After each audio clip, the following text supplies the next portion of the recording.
마태복음 12장 1에서 8절 말씀입니다. 12장. 그때에 예수께서 안식일에 밀밭 사이로 가실새 제자들이 시장하여 이삭을 잘라 먹으니 바리새인들이 보고 예수께 말하되 보시오, 당신의 제자들이 안식일에 하지 못할 일을 하나이다. 예수께서 이르시되 다윗이 자기와 그 함께한 자들이 시장할 때에 한 일을 잊지 못하였느냐? 그가 하나님의 전에 들어가서 제사장 외에는 자기나 그 함께한 자들이 먹어서는 안 되는 진설병을 먹지 아니하였느냐? 또 안식일에 제사장들이 성전 안에서 안식을 범하여도 죄가 없음을 너희가 율법에서 잊지 못하였느냐? 내가 너희에게 이르노니 성전보다 더 큰 이가 여기 있느니라. 나는 자비를 원하고 제사를 원하지 아니하노라 하신 뜻을 너희가 알았더라면 무죄한 자를 정죄하지 아니하였으리라. 인자는 안식일의 주인이니라 하시니라. 사랑하는 형제 여러분, 11월 11일 수요일 저녁 묵상에 오신 것을 환영합니다. 예수님께서 천국의 법 산상수훈을 선포하신 후에 권능 있는 왕의 증거들을 보여주시지만 오히려 예수님을 비난하는 무리들이 있었죠. 그들은 이스라엘 1500년 동안 하나님의 말씀을 듣고 많은 기적을 보고 들었는데도 하나님의 마음에 공감하지 못한 사람들입니다. 그래서 예수님에게 공감되지 못하죠. 이상하게도 그들은 율법을 가장 잘 안다는 부류의 사람들이고 유대교의 지도자 부류임에도 불구하고 언약대로 오신 그리스도를 못 알아보는 것입니다. 어쩌면 그들은 못 알아보는 것이 아니라 그리스도를 거부하는 것 같기도 합니다. 지난 11장에서는 예수님께 공감되지 않는 이스라엘이 책망을 받았죠. 세례 요한까지도 말입니다. 대표적으로는 바리새인과 서기관들이죠. 방금 읽은 12장부터는 예수님을 향한 의도적인 흠잡기를 시작하는 내용입니다. 그리고 그 태도는 공격으로 발전되는 것이 12장의 내용입니다. 먼저 1절 잘라 먹으니 밀밭 사이로 제자들이 시장하여 이삭을 잘라 먹으니 라고 되어 있는데요. 누가복음 6장 1절에는 잘라서 손으로 비비어 먹으니 라고 되어 있어요. 바리새인들이 예수 제자들을 정죄하는데요. 당신의 제자들이 안식일에 하지 못할 일을 하나이다 라고 합니다. 당시에 유전에 의한 금령으로서 즉 전통적인 금지사항이죠. 안식일에 해선 안 될 일 39종에 해당된다는 의미로 안식일에 하지 못할 일을 하나이다 이렇게 말한 거예요. 그 규정이 뭐였냐면 추수 금지 규정인데 제자들이 무슨 추수를 했냐고요? 이삭을 잘랐잖아요.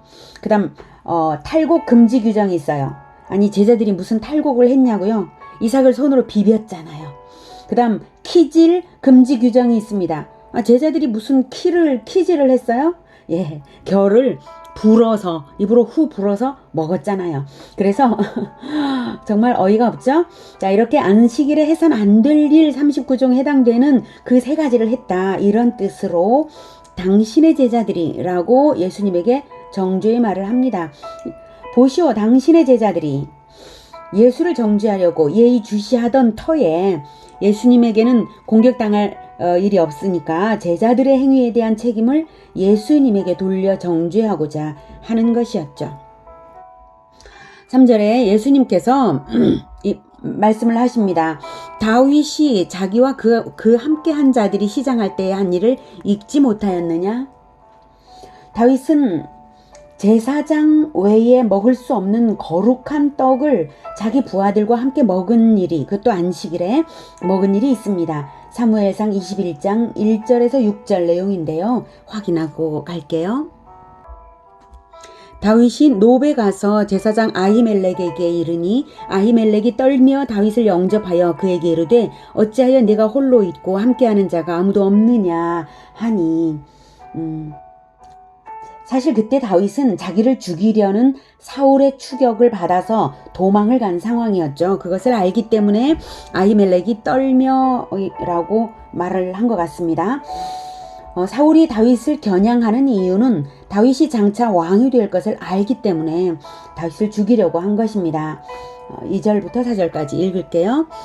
다윗이 제사장 아히멜렉에게 이르되 왕이 내게 일을 명령하고 이르시기를 내가 너를 보내는 것과 내게 명령한 일은 아무것도 사람에게 알리지 말라 하시기로 내가 나의 소년들을 이러이러한 곳으로 오라고 말하였나이다. 이제 당신의 수중에 무엇이 있나이까? 떡 5덩이나 무엇이나 있는 대로 내 손에 주소서 하니. 그래서 다윗과 그 함께한 부하들이 굉장히 배가 고픈 터였던 거죠. 4절 제사장이 다윗에게 대답하여 이르되 보통 떡은 내 수중에 없으나 거룩한 떡은 있나니 그 소년들이 여자를 가까이만 하지 아니하였으면 주리라 하는지라. 이 거룩한 떡은 성소의 진설병상에 안식일에 올려드리는 떡입니다. 원래 그 떡은 매 안식일마다 교체하여 올릴 때 내린 떡인데요. 제사장들과 그에 속한 자들이 성소에서 먹도록 되어 있고 다른 사람들이 먹게 되어 있지 않습니다. 그런데 아히멜렉 대제사장은 다윗이 기름 부음 받은 자인 줄을 알기 때문에, 즉 제사장적인 존재인 줄을 압니다. 그래서 그 거룩한 떡을 다윗 공동체가 정결의 문제만 없다면 제공하겠다고 한 것입니다. 5절 다윗이 제사장에게 대답하여 이르되 우리가 참으로 3일 동안이나 여자를 가까이 하지 아니하였나이다. 내가 떠난 길이 보통 여행이라도 소년들의 그릇이 성결하겠거든. 하물며 오늘 그들의 그릇이 성결하지 아니하겠나이까 하매 제사장이 그 거룩한 떡을 주었으니 거기는 진설병 곧 여호와 앞에서 물려낸 떡밖에 없었음이라. 이 떡은 더운 떡을 드리는 날에 물려낸 것이더라. 더운 떡을 드리는 날이니까 안식일이죠. 그때 바로 물려낸 떡을 준 것입니다. 성경이 이렇게 기록을 남겼고 그것을 정죄하지 않았죠. 물론 그 당시 다윗은 왕이 아니었지만 기름 부음을 받음으로써 왕이 될 자라는 것을 이스라엘 백성들은 알고 있었습니다. 기름 부음을 받은 자는 바꿔 말하면 메시아입니다. 신정왕국 이스라엘에서 왕, 제사장, 선지자는 성전의 관유로 기름 부음이 있습니다. 기름 부음이 있다는 것은 하나님을 대신한 대리 통치자라는 의미가 있는 것이죠. 훗날 오실 메시아를 기다리면서 이스라엘은 왕, 제사장, 선지자를 메시아처럼 여긴 것이죠. 랍비 문학에서는 다윗 자신이 기름 부음을 받은 자였기 때문에 의식법을 어겨도 된다는 입장을 취하고 있었습니다. 그래서 예수님이 계속 말씀하십니다. 그가 하나님의 전에 들어가서 제사장 외에는 자기나 그 함께한 자들이 먹어서는 안 되는 진설병을 먹지 아니하였느냐. 네, 다윗이 그렇다면 다윗보다 높은 차원의 진정한 기름 부음 받으신 예수님과 그와 함께한 자들도 의식법을 면제받을 수 있는 것이 당연하다는 의미입니다. 예수님이 언제 기름 부음 받았냐고요? 예수님은 원래 기름 부음 받으신 분이니까 이 세상에 오신 것이죠. 그리고 사람들 앞에서도 기름 부음 받았습니다. 바로 세례 요한에게 세례를 받을 때에 성령이 비둘기같이 내리는 것을 보았지 않습니까? 그것이 바로 기름 부으심입니다. 자, 더욱이 제자들이 어겼다는 곡식을 비벼 먹은 행동은 모세의 율법이 아니라 바리새인의 규율일 뿐이므로 사실은 전혀 정죄받을 일도 아니었죠. 자, 5절 또 안식일에 제사장들이 성전 안에서 안식일 범하여도 죄가 없음을 너희가 율법에서 읽지 못하였느냐. 바리새인들은 예수 제자들이 안식일에 하지 못할 일을 했다고 비난했지만 사실은 바리새인들이 율법을 제대로 알지 못하고 하는 말이라고 오히려 책망하시고 계신 것입니다. 바리새인들은 자기들만큼 율법을 잘 아는 자들이 없다고 아주 자부하는 사람들이죠. 근데 율법을 제대로 이해를 못하고 있는 것입니다. 이 안식일에 제사장들이 성전 안에서 안식을 범하여도 죄가 없음이라고 문자적으로 명시하는 것은 물론 없습니다. 그러나 성경을 읽어보면 그건 알 수 있는 일이죠. 율법을 기계처럼 문자적으로 읽지 말고 그 뜻을 생각하면서 읽으면 원래 글이란 그런 거 아닙니까? 내용을 생각하면서 읽어야지 글자만 읽는 사람이 어디 있습니까? 그 뜻을 생각하면 삼척 동자라도 할 수 있는 일이죠. 왜 율법의 내적인 의미를 읽어내지 못하냐는 책망이십니다. 안식일의 제사장들은 성전 안에서 얼마나 많은 노동을 합니까? 그런데 그것을 책망한 일이 성경에 있었습니까? 없죠. 성전 안에서 안식을 범하여도 이 말씀은 또한 진정한 성전이 예수님 자신이라는 의미입니다. 제자들이 진정한 성전이시며 안식의 성취자이신 예수 안에서 행한 일이 죄가 될 수 없다는 것입니다. 이런 말씀이 우리 한국인들, 즉 성막과 성전을 모르는 한국인들에게는 이해되기 어려울 수 있지만 바리새인들은 알아들을 수 있는 말씀입니다. 그들의 문화니까요, 그것이. 게다가 직접적으로 선언하십니다. 6절.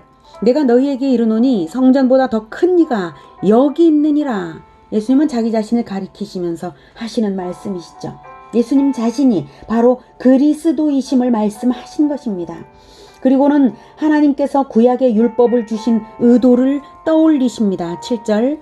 나는 자비를 원하고 제사를 원하지 아니하노라 하신 뜻을 너희가 알았더라면 무죄한 자를 정죄하지 아니하였으리라. 네. 이 말씀은 호세아 6장 6절의 인용인데요. 확인할게요. 호세아 6장 6절. 나는 인애를 원하고 제사를 원하지 아니하며 번제보다 하나님을 아는 것을 원하노라. 제사의 진정한 목적은 하나님을 알아들이는 것입니다. 하나님의 자비를 알아들이는 것입니다. 제사의 진정한 목적은 죄인을 구원하시고자 하는 하나님의 자비입니다. 제사는 하나님을 만나는 길로, 제도로 주신 것입니다. 하나님의 자비입니다. 죄인이 결코 하나님을 만날 수 있는 길이 없으니까 제사라는 방법을 주신 것이죠.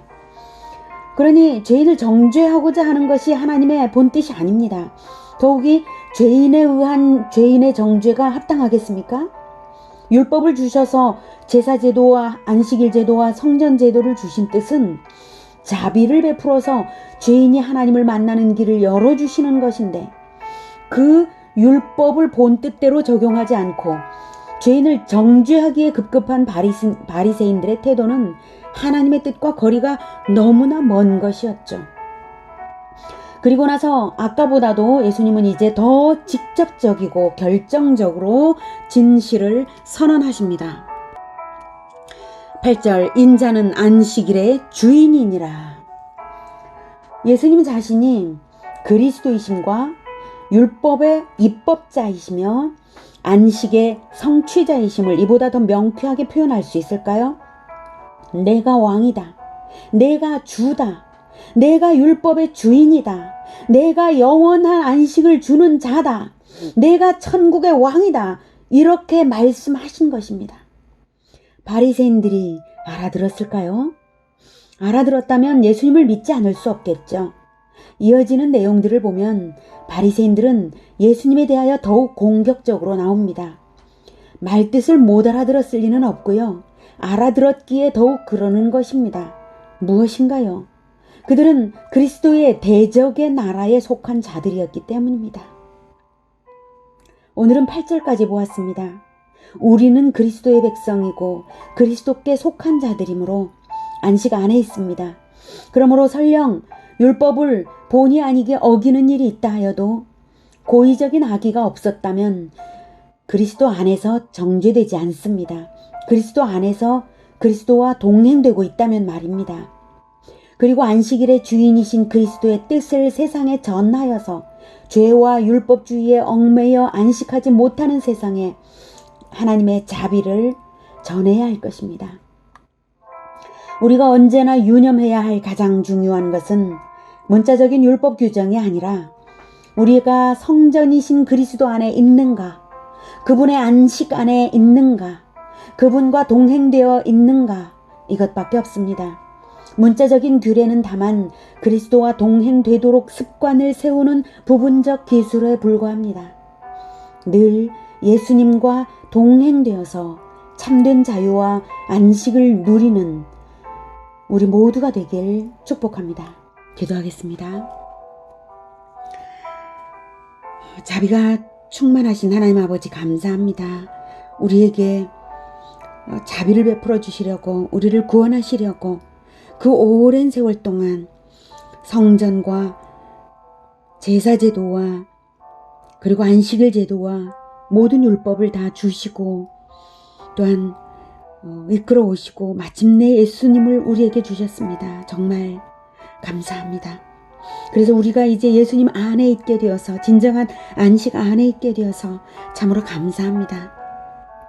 우리가 율법의 모든 문자적인 규정들을 기계적으로 그리고 문자적으로 지키기는 것은 불가능합니다. 그러나 우리는 그리스도 안에 있을 수 있다는 것을 압니다.